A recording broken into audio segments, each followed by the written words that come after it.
What's going on, you guys? Back with another video. Continuing the conversation on dismissive avoidance. In this video, I want to talk about dismissive avoidance and relationships. They have a very particular way of entering a relationship and maintaining one. And I'm not going to be able to cover every single thing about how they maintain relationships from beginning, during the relationship, the breaks they take, and maybe even ending one for good because it's just so much to cover.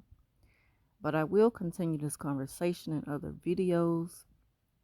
It's just something that I've been really wanting to talk about lately, being that I have recently experienced dealing with dismissive avoidance, and I never really know that there was a name for that. But I guess there's a name for everything.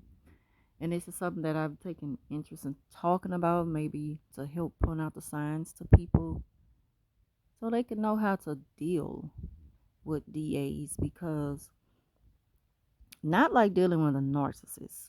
I mean, it just kind of all depends on what you're willing to deal with, because I won't compare them to narcissists, even though a lot of times people do, and I can understand why, but it's a huge difference. But again, I'm gonna go a little deeper in on it, in the future. I'm going to keep it coming. But in this video, again, I want to talk about dismissive avoidance and their relationship styles. So, upon meeting someone, they feel like they know what you want already based off appearance alone sometimes. Sometimes they have their eye on the prize, and they just have this tunnel vision, and they stay focused on this one thing.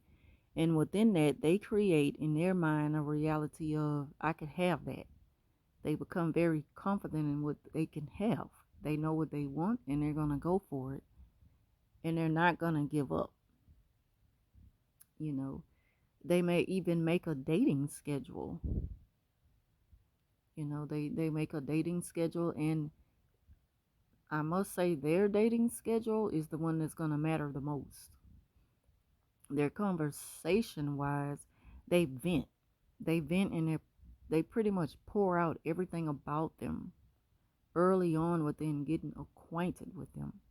They'll pretty much stand there or sit there and just tell you their whole life story if you allow them to talk. Um, and I'm gonna get into that later on in the video why they do that. But they definitely make the dating schedule to the point where if you agree to it, then it's just up from there. You kind of give them that power from the beginning, but a lot of time you're not thinking that way. Just like when we met narcissists and we weren't aware that they were a narcissist, we pretty much pour ourselves out to them because we feel that there there's genuine concern there.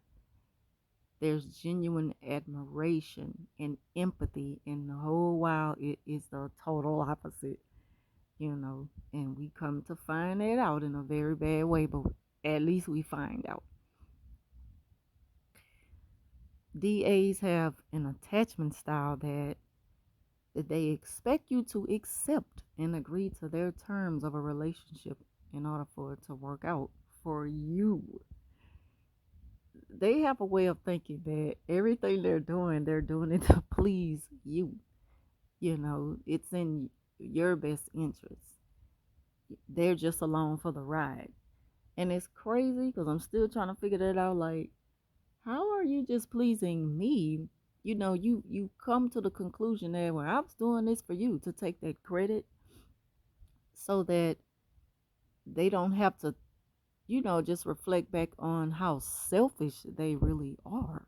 Because it really comes from a selfish place. They are very selfish people, even though, it's like they're hot and cold, but they have a selfishness about them to where you're going to pick up on it when you start to feel the void of them. It's going to be times where they're going to be just super in love with you and just smother you with love and gifts and kindness and admiration and just everything, all the good things in the relationship. And then you're gonna feel when it's gone because they're so hot and cold, they just take it away at any moment. They just turn their feelings off for certain things. It's like they pick the things that they choose not to deal with anymore. And if it's the majority of would maintain a relationship, then that's pretty much the relationship itself. And that leaves them just choosing to deal with you based on the terms that they want to deal with you on. And if you don't agree with it, then it's okay for them to turn the other way and keep going. It's like they kind of make you feel like it's not hard to lose you. And that's a difficult place to be in, and it definitely doesn't feel good to the partner when you're in a relationship with a dismissive avoidant.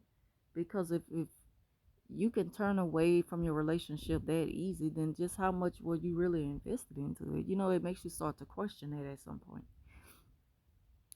In their mind, they're pretty independent, but they only feel the need to fulfill that empty space in their life, where a partner fits in.